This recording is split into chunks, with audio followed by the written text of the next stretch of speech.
you, Joyce. And Jake, if you'd like to join us here and perhaps try and summarize or close. I will.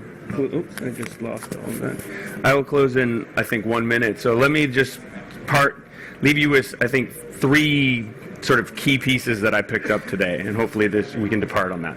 One, whenever you hear that there's no renewable projects, tell people no.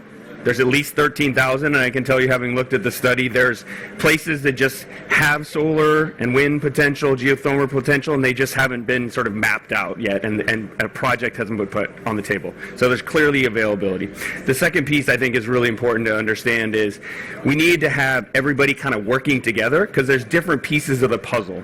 So the development banks have a role, the export credit agencies have a role, the private sector has a role in terms of companies, the private financial institutions have a role, governments have a role, and I think it's really critical for them to all take a different piece, because they have a different sort of solution that they can help to provide to bring forward these pipeline of projects to reality. And then the third thing I think we should sort of leave folks with is you have to push.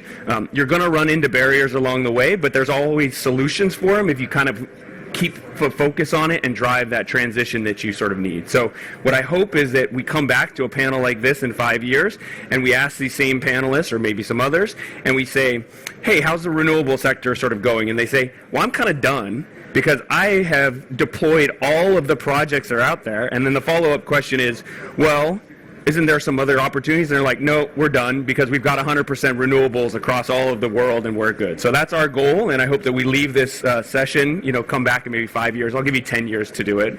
But that's our marching orders and our goal. So thank you very much for everyone for joining. Thank you to our great panelists, and stay tuned because there will be a lot more news on these fronts.